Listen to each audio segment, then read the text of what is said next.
Hey guys, আসসালামু আলাইকুম, this is Arif and welcome back another video. তো কেমন আছেন? আশা করি আপনারা অনেকটা ভালো আছেন গাইস। আল্লাহর রহমতে আমি ভালো আছি। আজকের এই ভিডিওটা আমরা জানতে পারবেন যে ইন্টারেস্টিং ফটোগুলো সোশ্যাল মিডিয়াতে বেস্ট ট্রেন্ডিং এ রয়েছে। আপনি যদি মোবাইল ফোন দিয়ে ইন্টারেস্টিং ফটোগুলো এডিট করতে পারবেন খুব ইজিলি ভাবে। এর জন্য গাইস আমাদের প্রয়োজন পড়ে জনপ্রিয় ফটো অ্যাপসটার লিংক এই ভিডিও কমেন্ট বক্সে পেয়ে যাবেন। সেখান থেকে হচ্ছে অ্যাপসটাকে ইনস্টল করবেন। যারা এখনো চ্যানেল সাবস্ক্রাইব করেন ফটাফট চ্যানেল সাবস্ক্রাইব করে ফেলুন, আর যারা অলরেডি সাবস্ক্রাইব করেছেন তাদেরকে অসংখ্য ধন্যবাদ। I love you so much.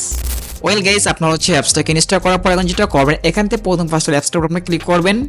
এখন হচ্ছে এখানে যেটা করবেন, এখানে দেখতে পাচ্ছেন আপনারা স্টার্ট ফ্রম ফটো, আমরা এই জায়গায় ক্লিক করবেন। এখন হচ্ছে আপনার গ্যালারি থেকে যে কোনো একটা পিকচারকে সিলেক্ট করবেন, যেটা হচ্ছে নর্মাল যে পিকচারটা আছে এখান থেকে ওই পিকচারটাকে সিলেক্ট করবেন। এখন হচ্ছে সেখান থেকে একটু ওয়েট করবেন গাইস। এখান থেকে একটু ওয়েট করার পরে দেখতে পাচ্ছেন আপনার সামনে ইন্টারফেস চলে আসবে। আসার পর যেটা করবেন, এখন দেখতে পাচ্ছেন এআই ব্যাকগ্রাউন্ড, আমরা এই জায়গায় ক্লিক করে দিবেন। এখন হচ্ছে গাইস এখানে অসংখ্য ব্যাকগ্রাউন্ড পেজ আছে, এগুলো কিন্তু আপনি ইউজ করতে পারতেছেন খুব ইজিলি ভাবে। আপনি যদি আমাদের কয়েন বক্স থেকে যদি অ্যাপসটাকে ইনস্টল করেন তাহলে কিন্তু এগুলো ব্যবহার করতে পারবেন খুব ইজিলি ভাবে। গাইস আমি এগুলো ব্যবহার করতেছি না। এখন হচ্ছে উপরে দেখতে পাচ্ছেন ইমেল এন্ড ব্যাকগ্রাউন্ড, আমরা এই জায়গায় ক্লিক করে দিবেন। এখন হচ্ছে গাইস এখান থেকে ইমেজে ক্লিক করবেন।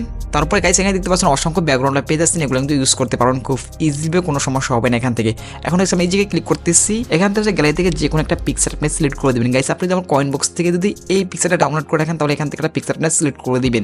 সো গাইস অলরেডি দেখতে পাচ্ছেন পিকচারটা সিলেক্ট করার পরে ফাইনালি যে পিকচারগুলো চলে এসেছে, দেখবেন 4টা পিকচার কিন্তু জেনারেট করে দিয়েছে আমাদের এই। তো আমরা যদি আরো পিকচার প্রয়োজন পড়ে তাহলে জেনারেট মোড়ে ক্লিক করবেন, আরো কিন্তু 4টা পিকচার চলে আসবে এখান থেকে। এখন হচ্ছে এখানে পিকচার যদি ফ্রেমটা আছে যদি পছন্দ না হয় তাহলে অন্য ফ্রেমে নিতে পারেন এখান থেকে। এখন হচ্ছে নিচ থেকে আমরা এই জায়গায় ক্লিক করবেন, দেন এখান থেকে যে কোনোটা সাইজ আপনি সিলেক্ট করতে পারেন। আপনার পছন্দ মতো যে কোনোটা সাইজ সিলেক্ট করার পরে উপর আমরা এই জায়গায় ক্লিক করে কিন্তু আমাদের হয়ে যাবে। তো এখানে উপরে আমরা এই জায়গায় ক্লিক করতেছি। এখন হচ্ছে কিছু দেখতে পাচ্ছি আমাদের ওই জেনারেট করে ওই সাইজে কিন্তু আমরা জেনারেট করে দিয়েছে আমাদের এই 4টা পিক্সেল কিন্তু জেনারেট করে দিয়েছে। এখান থেকে যদি আরো পিক্সেল পছন্দ না হয় তাহলে আমরা জেনারেট মোড়ে ক্লিক করে কিন্তু আরো 4টা পিক্সেল জেনারেট করে দেবো আমাদের এআই। এখান থেকে আমার আরো 4টা পিক্সেল চলে আসছে দেখতে পাচ্ছেন গাইস। তো এখান থেকে যে কোনো একটা পিক্সেল আপনি পছন্দ করবেন গাইস, আমরা এখান থেকে যে কোনো একটা পিক্সেলকে পছন্দ করতেছি। এখন হচ্ছে উপরে আমরা শেয়ারে করে ক্লিক করবেন।